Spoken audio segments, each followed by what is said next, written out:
Welcome, welcome, welcome. I am your host, Ebony B. Cole, a mortgage loan officer and a mortgage strategist. I have been in this industry for over 25 years. So if this is your first time listening, not only I want to welcome you, I'll give you a brief overview so you'll understand why subscribing to this podcast and listening to me and just continuing to follow will assist you and help you make better mortgage decisions, buying decisions, and even to the point where you're able to share information to help others. I've been in this business for over 25 plus years, started in this industry when I was 16 years old. I started out as a loan processor, underwriter, to the point I became a realtor and an investor. And then I started really hitting heavy when it came to my mortgages because I love helping people. I love doing everything when it comes to real estate and mortgages. And my full focus is helping you understand everything when it comes to making the best mortgage decision and being very strategic about what you're investing in. So with that being said, this episode today is a 3-part episode, but this is part 1 of first-time home buyers. This episode is dedicated to the most common first-time home buyers questions that I get all the time. So in this episode, I'm not only going to answer these common questions, but I'm going to explain it and go into detail as to why these questions are being asked and why my answers are what they are. So that way you will not be confused in the future. Any questions that you thought you may have had, you're going to find them on this episode. And if not, there are 2 more to go. So let's actually get started. First time home buyers, common questions that I hear every day. How much of a house can I afford? Well, here's the thing. This is usually the first question that a lot of buyers ask. As a matter of fact, you need to know that before you even go see a realtor. And not only just before you go see a realtor, but you need that pre-approval in hand. So your affordability is based on your income, your monthly debts, your credit profile, and the down payment. But interest rates does play a part in it. Now, qualifying for a certain amount doesn't mean that you should spend that amount under no circumstances. I remember when I bought my first property at the age of 18 years old. I don't know if it was 18 or 19, may have been 19. And I was a loan underwriter, and I was making, I was 19. I was 19 years old, and I was making around $120,000 as a kid, right? And I was doing underwriting.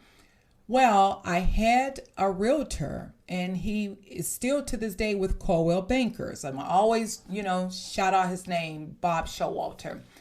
And I think I qualified for like a house for $250,000 at a young age. And Bob was like, no, as a father, it's hard for me to allow you to spend that as a father. And you are a single mother with 2 boys. I cannot allow that. Like my conscience and ethics would not allow me to do that to you. And so with that being said, Bob proceeded to show me other properties that was not in the range that I was looking for. But because he had an idea what I was looking for based upon the properties I was sending him in the areas I was showing him, he's like, you know what, Ebony, let's try this particular area right here.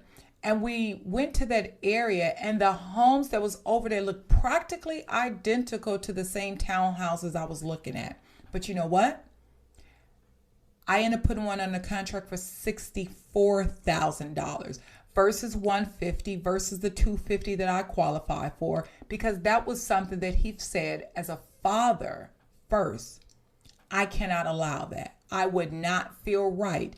And understand, in this industry, whether you're in real estate, whether you're in mortgages, the more money that the borrower and the buyer spend, the higher the loan amount is, the higher the purchase price is.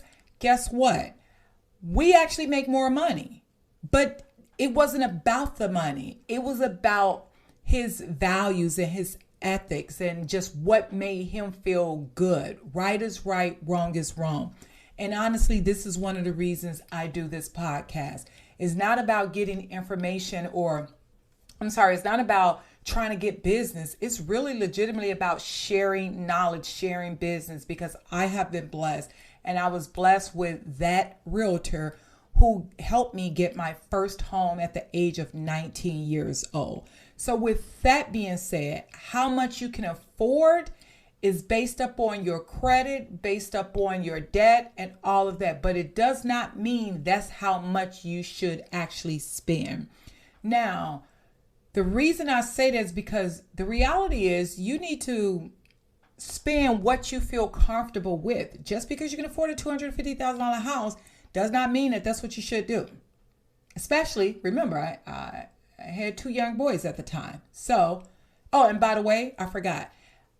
3 years later, I sold that townhouse and I sold it for $140,000 without a realtor. And I did that by myself, not knowing the real estate industry at the time because I was strictly in mortgages. And that was one of the things that opened me up into when you buy, you should be really smart and careful with what you are buying. How long are you going to be there? What do you think your intent is? So it's so much that goes into your first time home buyer ownership, but you definitely want to make sure you have all of your I's dotted and your T's crossed. My role here is to help you just basically choose a payment that fits your lifestyle, not just the maximum a lender may approve, but what's comfortable to you. And just realize it's okay to start with something smaller, even though you're approved for much higher when you first start out. I don't care if you start out at 19 years old or you start out at 70 years old. It doesn't matter what is comfortable to you and what's going to make sense. My next question that I get is, how much do I need for a down payment? Now, one of the biggest myths in real estate is that you need 20% down. Many first-time home buyers actually only put as little as 3% down to 3.5% down, and some actually qualify for zero down programs. Now, the amount that you need is going to be dependent upon the loan programs and your situation. A large down payment is not always required for home ownership. There are down payment grants. And if you're working with a good realtor who knows how to negotiate, let's go back to that $250,000 house. Maybe the realtor can actually talk to the seller and say, hey, real quickly, here's the contract right here. $250,000, you contribute 3% towards the closing costs. Well, here's the thing. If you're approved for 97% and they contributing 3% towards the closing costs, 97 plus 3 is 100% LTV, which means you're responsible for just the closing costs. The 97% is the loan that you would be approved for based upon the purchase price. The 3% is what you have to come up with. If the seller is willing to contribute 3% towards the closing costs, that is that missing 3% gap plus the additional closing costs that you're missing. Now, if you get approved for down payment assistance, guess what? You are actually not paying anything at closing. As a matter of fact, you might have a credit at closing. So these are things to be very conscientious of, that it's a possibility you can buy a property with 0 to 3% or little to no money down. It depends on how your loan gets structured and just you having the knowledge to understand what's out there and what you can get. Now, what are closing costs and how much are they? That's another question. Remember, I just mentioned closing costs. So closing costs are the fees required to finalize your loan and purchase the home. These can include everything from the lender fees, because every lender is going to have a fee. So please don't let nobody say, oh, they're charging too much. Remember, when you went and bought that car and that car was $80,000, well, by the time you was done with the title fees and estate fees and the transfers and all of that, that went from $85,000 to $92,000. This is no different. You will have to pay, like I said, the lender fees, the appraisal, the title charges, whatever the title charges are, that is out everyone's control, the escrow, and any prepaid taxes and insurance. Now, this usually runs between 2 and 5%. And like I said, that's why that down payment assistance program can actually be of assistance to you. Now, and when I say 2 to 5% of the purchase price. So again, if we're talking about $250,000, that's 2 to 5% of that, which would potentially be the closing costs. And this is really important for you to understand that before just going in purchasing a property. Now, can I buy a property with little money down? Absolutely. Absolutely. Depending on the loan program, you absolutely can. Whether it's a VA loan, a Veteran Administration loan, because maybe you served in the military. Yes, USDA loans, they also offer like zero down options. And then, like I said, those down payment assistance programs that can significantly reduce the upfront costs, or even sometimes actually just reduce the cost as a whole. And then, of course, you want to make sure that the realtor that you're working with knows and not afraid to do any type of contract negotiation. Just know that if it's a good property, that it might be a lot of competition out there. So you could be going against that. Usually the properties that work really well with, if you see where it says you have a seller that is, very encouraged, like looking for, they're saying they're willing to pay closing costs. If you have a seller or a realtor that's saying, okay, this property, the seller is anxious and ready to close, those are the ones. Or you got a property that's been sitting there on the market for like over 4 months, it's easier to negotiate those. And if you find out that they don't have a huge mortgage on there, because sometimes it's kind of public information, they haven't taken out any recent mortgages, and if their house is $250, their mortgage is $90,000, it is so much easier to negotiate. But I'm not saying take their money, because if that house is worth well over $250, please don't try to cheat them. But it's okay to ask them to contribute towards your closing costs. Now, many buyers as a whole qualify for so many different programs without even realizing it. This is why it's so important to ask the right questions at an early stage of the process. Now, are there first-time buyer grants and assistance? Absolutely. When you're working with the right mortgage broker and the loan officer, they can pretty much tell you what's out there, because to be honest with you, you shouldn't have to research these programs. Like, that's the reason why they're your mortgage loan officer. If they want to be serious about helping, then they can help you find these programs, because that is what's going to make them a really good loan officer, a mortgage consultant. And I say that because when I think of the word consultant, I think of somebody that's willing to go above and beyond. Whatever that actual title is, whether it's a real estate consultant, but they're a realtor, but they're making sure, okay, your credit is in order. No, I'm not getting paid for this, but I'm leading you in the right direction to help you grow. That is the thing. Now, when it comes to these different programs that are out there, they can actually help like with the down payments. They can help with the closing costs. They can help with actually both. Some of the grants are forgivable, and then some of them are not, right? Some of the grants come with low interest rates or second loans. Now, the eligibility often depends upon the income, the location, and really the buyer's status. Like, okay, are they a first-time home buyer? Things of that nature. What is their income? Meaning if they are like above like an average medium income range, AMI, if you see something like that, then that might be something different, meaning they make well over $125,000, $150,000 a year for a certain type of property. Then there's some grants they're just not going to qualify for, but if they below that, then they will qualify for some of those grants, because the whole purpose is for just pride of ownership, allowing everyone to become the homeowners. Now, another common question: what will my monthly payments be? Upfront, no one knows. Your mortgage payment includes principal, interest, property taxes, and insurance, and sometimes HOA fees if you are purchasing a property that is maybe a townhome that has an association, a condo that has an association, and then you have some regular homes, single family homes that's in the gated communities that have associations. So that is included in when it comes to what your monthly payment is. There are online calculators, like even on my website at homeloansnetwork.com, that can help you estimate this. But there are some online. Just kind of Google, mortgage calculators, payment estimates, and you're going to find a lot of different calculators. This will help you personalize numbers and just kind of give you like a real sense of clarity to help you understand and be able to plan accordingly on how to prep yourself up to become this first-time home buyer and not drain yourself. Do I need money saved after closing? Well, some loan programs do require reserves.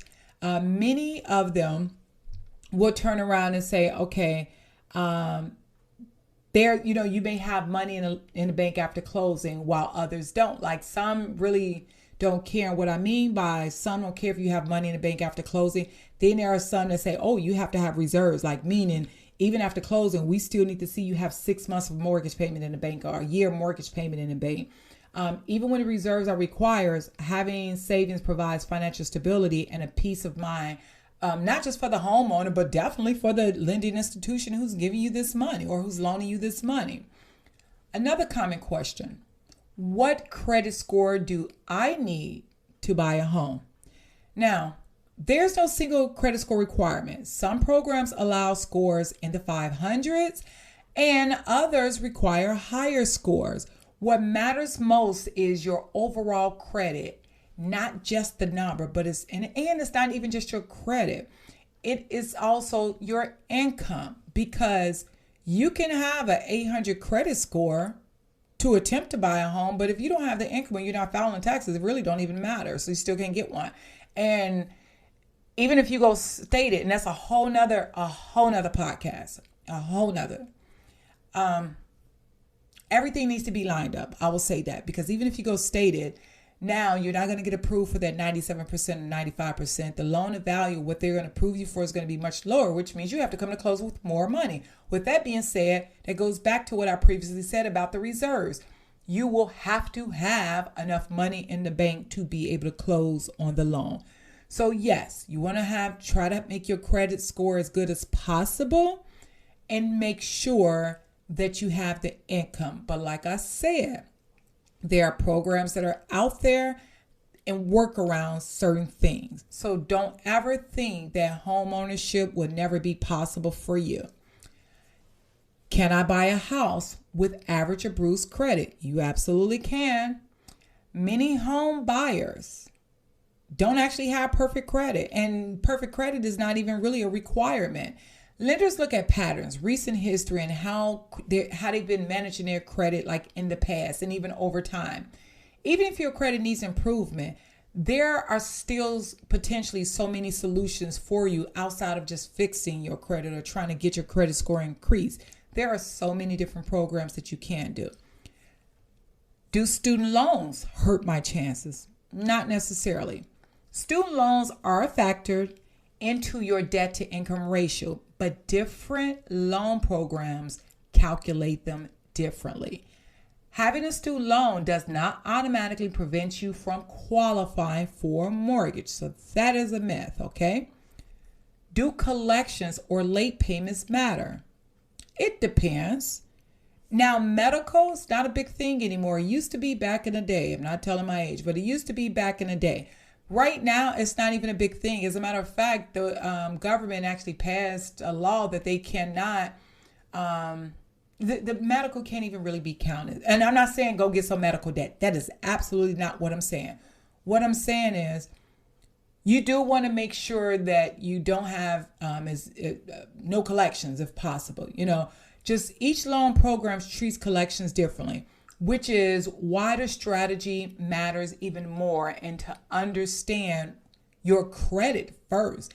Even if you do just a soft pull in your credit report, or you go to freecreditreport.com, your annual report, your free annual report. Even if you do that, just see what's on there and just start cleaning the simple little things on there. I'm not saying pay off everything. I mean, that's great, but sometimes you have to start from something to get somewhere. So you have to start from A to get to Z. You have to start from goal to get to the finish line. So if you don't do anything else before you even talk to a loan officer, just get your free annual report. And that's free once a year. Do I need perfect credit to buy a home? Nope. Stability, consistency, and recovery is what matters, far more than perfection. Home ownership is achievable, even if your credit profile isn't so flawless. You still can potentially own a home.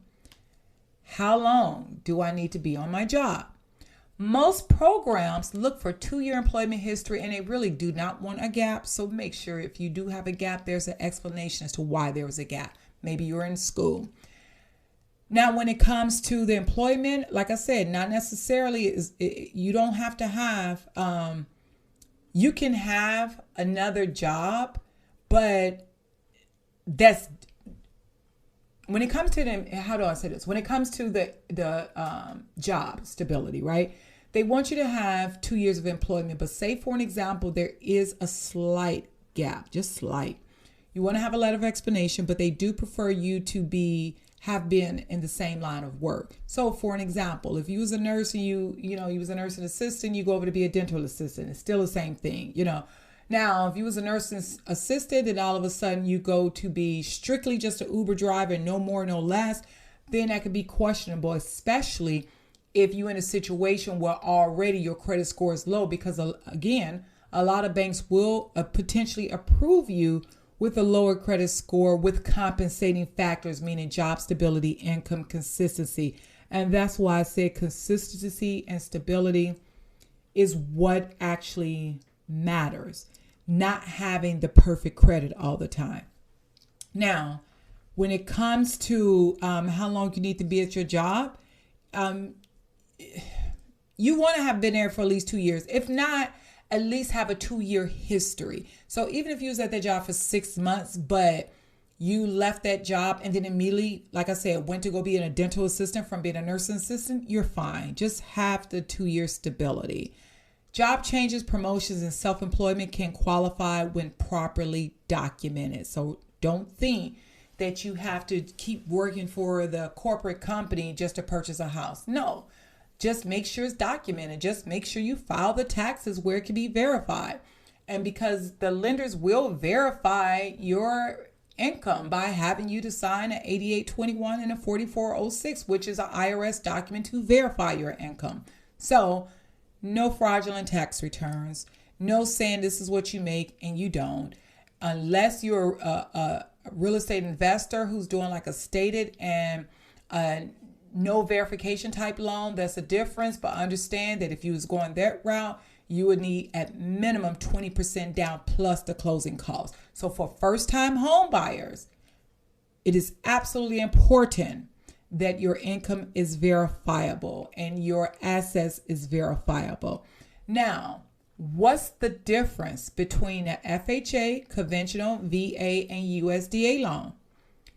Well, each loan program serves a different buyer profile. There's the FHA, which has more like flexible when it comes to credit. Then there's the conventional loans that reward stronger credit, right? FHA is usually going to have a PMI, which that means that's additional money that you're going to pay on top of the mortgage and any escrows. Conventional is a different story. Okay, so conventional loans, they're rewarded based on the stronger credit. VA loans are eligible for veterans and service members. And VA loans, you can get those at 100% financing, unlike the conventional loans in the FHA. Same thing, USDA loans. They are based on the location, though, and offer zero down options. So when I say USDA loans, these are loans that are like more in the rural type area, the farming area, areas whereas you don't have really no neighbors out there. But the reason they offer those loans at 100% is because of the fact that you don't have people going out getting USDA loans every single day like they are doing FHA and VA loans and conventional loans. So that's a whole different type of loan, whole different type of world, but it is backed by the government, just like the FHA and the VA loans. Now, understanding these different loan types will actually help you when it comes, for you as a first-time home buyer, to not only just purchase your property, but let's say, you're the Gen Zs, like I have a Gen Z.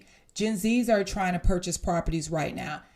Even as a parent, it is important for my Gen Z to understand the importance of home ownership, even if he decides he don't want to physically own the home that he's living in, but he wants to buy a home for the purpose of using it as a real estate investment property. Still, him knowing what's out there is extremely important. Now, which loan is best for a first-time home buyer? That's another common question. There's no one-size-fits-all to this answer. The best loan depends on your credit, your income, the down payment, location, long-term goals, meaning what it is that you intend on doing, how long you intend on being there. Do you plan on getting married? Do you plan on having children? Because that's going to play a big part in it. Personalized guidance makes the big difference when it comes to finding out what is the best type of home solution for you. So before I wrap up with you, I want to personally invite you to join me every single Wednesday at 7 p.m. Central Standard Time for Wind Down Wednesdays. And every other Wednesday, every second and fourth Wednesday is strictly for first-time home buyers. And every first and third Wednesday is for my real estate investors. But I would say listen to all of them because everything is different information. And if you're a first-time home buyer, bought your first home, and now you're looking to potentially invest, become a landlord or flip, then like I said, you definitely want to listen to it. Even if you're not trying to do it now, it just will encourage you and motivate you to figure out what your next move is. Or may say, you know what, kick rocks. I don't even want to do home ownership no more. I just want to rent. I'm happy. I like the flexibility to do what I want. But anyway, my Wind Down Wednesdays on Wednesday, this is where I will dive deep into real estate and mortgage questions in real time and just explain things.